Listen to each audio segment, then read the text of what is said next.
À seulement 34 ans, Donald Trump affirmait qu'il ne voulait jamais devenir président des États-Unis. Il critiquait la politique, la décrivait comme une vie méchante. Et pourtant, des années plus tard, il deviendra l'homme le plus puissant du monde. Ce rare extrait d'interview révèle un Trump jeune, lucide et déjà visionnaire. Regardez bien, ce qu'il dit ici va vous surprendre. Je vais traduire chaque question et chaque réponse en français pour que vous compreniez tout. Restez bien jusqu'à la fin. Certaines réponses vont vous surprendre.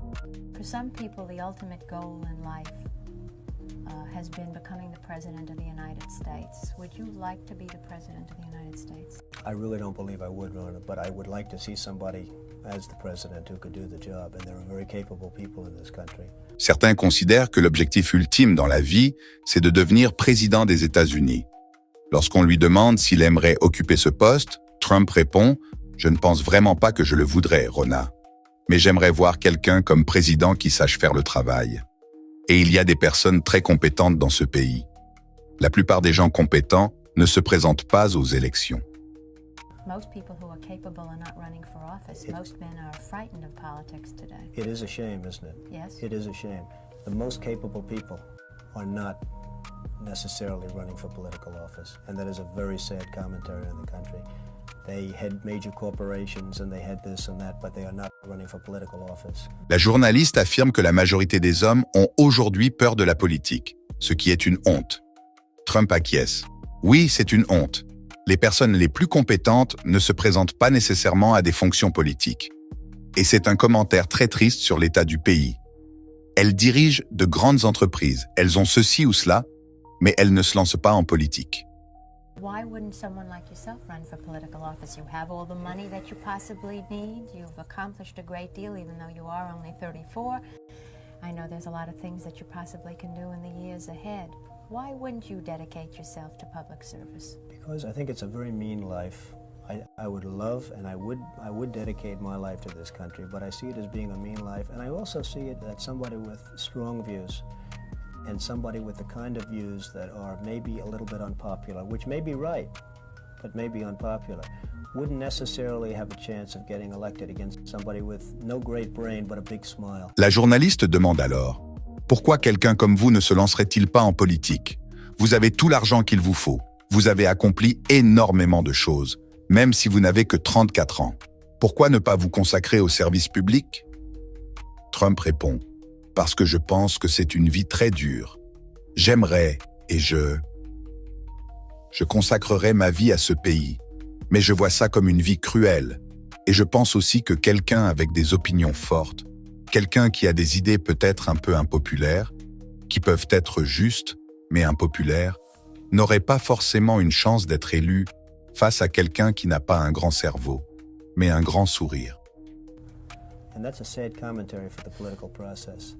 Television, in a strange way, has ruined that process, hasn't it? It's hurt the process very much. I mean, the Abraham Lincolns of the world. Abraham Lincoln would probably not be electable today because of television. He was not a handsome man and he did not smile. La journaliste commente « C'est un constat triste pour le processus politique. La télévision, d'une certaine manière, a détruit ce processus, non ?» Trump répond « Elle a vraiment nui au processus. Je veux dire, les Abraham Lincoln de ce monde. Abraham Lincoln ne serait probablement pas éligible aujourd'hui à cause de la télévision.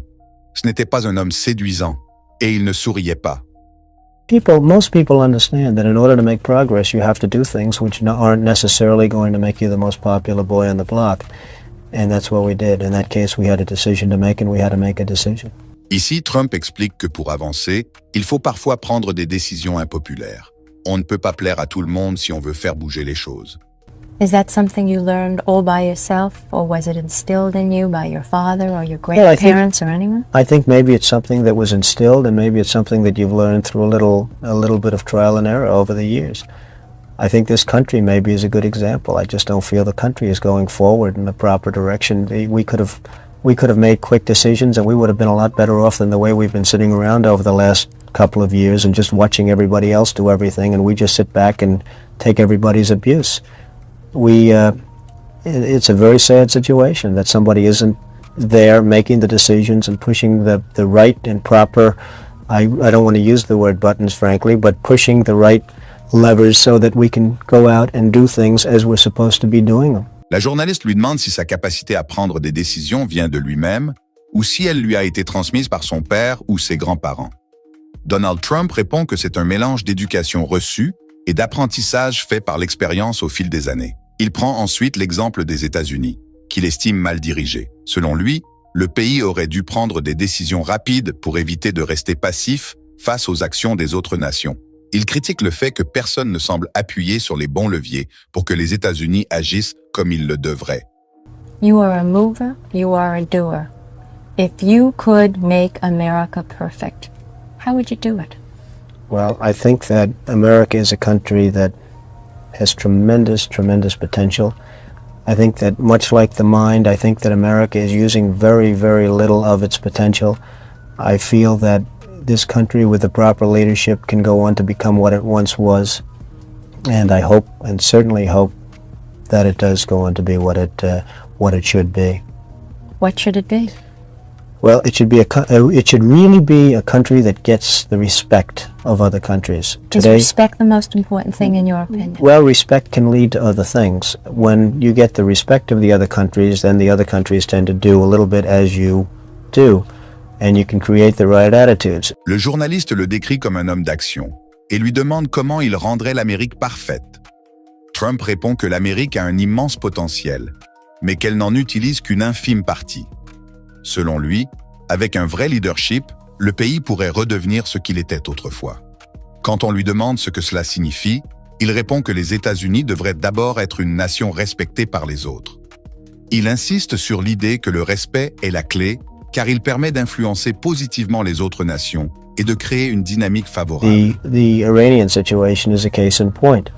That they hold our hostages is just absolutely and totally ridiculous. That this country sits back and allows a country such as Iran to hold our hostages, to my way of thinking, is a horror. And I don't think they'd do it with other countries.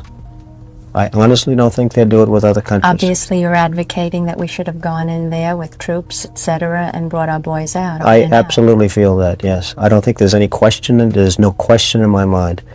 I think right now would be an oil-rich nation, and I believe that we should have done it, and I'm very disappointed that we didn't do it, and I don't think anybody would have held us in abeyance. I don't think anybody would have been angry with us, and we had every right to do it at the time. I think we've lost the opportunity. Trump prend l'exemple de l'Iran, qui retenait alors des otages américains. Il trouve cela inacceptable et honteux que les États-Unis aient laissé faire. Selon lui, jamais l'Iran n'aurait osé agir ainsi envers un pays véritablement respecté. Le journaliste comprend qu'il préconise une intervention militaire, ce que Trump confirme clairement. Il affirme que les États-Unis auraient dû envoyer des troupes pour libérer les otages. Il est convaincu que personne n'aurait condamné cette action et il regrette profondément que l'opportunité ait été perdue. Donald, would you have wanted to be one of those men to have gone to Iran, and have taken those fellows out? No, I wouldn't have wanted to be, but I would have done it. Would you? Absolutely. If I were the age, if I were in the military. There were a lot of those fellas who went for that aborted coup, who were 34 years old and older. They were your age. That's right. If you were called upon, would you? I know it's easy to say, yes, of course I would go. But if the phone rang right now and someone from the Selective Service had said, Donald, we're taking every young man 34 years of age, we're sending him to war, would you go to war? No, I don't see a war. You see, the war this is not a Vietnam situation. La journaliste lui demande s'il aurait accepté de faire partie des soldats envoyés en Iran pour libérer les otages. Trump répond qu'il n'en aurait pas eu envie, mais qu'il l'aurait fait si les circonstances l'exigeaient. La journaliste insiste. S'il avait été appelé à 34 ans pour partir à la guerre, aurait-il accepté? Trump répond que non, car selon lui, ce n'était pas vraiment une guerre, du moins pas comparable à la guerre du Vietnam. Fortunately, the war, in fact, with Iraq. There is a war waging yes. right now. Oh, yes, there is a war, and it's a war where nobody has any tanks, has any guns. It's a war where everyone's standing around. That would have been the easiest victory we would have ever won, in my opinion. When I look at television, I see men being shot up, legs being blown off. You're talking about two non-existent armies. I mean, Iran has an army composed of American equipment without parts and without anything else, and Iraq has a very weak army, and they're just really fighting each other. I mean, it's almost hand-to-hand combat. If you see now, they've run out. It's a sad situation, Rona, but it's a situation which ultimately is going to get much worse. Trump affirme qu'une guerre est bel et bien en cours entre l'Iran et l'Irak. Selon lui, c'est un conflit étrange, où personne ne dispose réellement de tanks ou d'armements efficaces, et où les deux camps semblent se battre presque à main nue. Il décrit les deux armées comme faibles et mal équipées, notamment l'armée iranienne, qui utilise du matériel américain sans pièces de rechange. À ses yeux, cette guerre aurait pu être facilement gagnée par les États-Unis, mais elle risque maintenant de dégénérer en un conflit bien plus grave.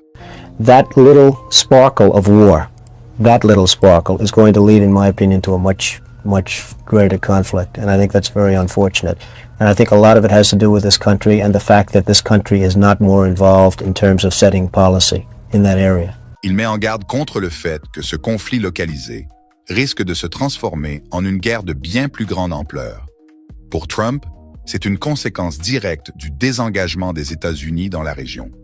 Il reproche à son pays de ne pas imposer de ligne politique claire au Moyen-Orient.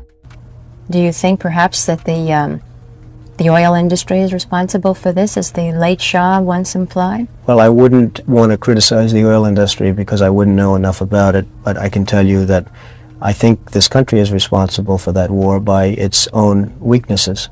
I don't think you'd have this war if they, again using the other word, if we were respected, properly respected as a country and as a people and as a nation.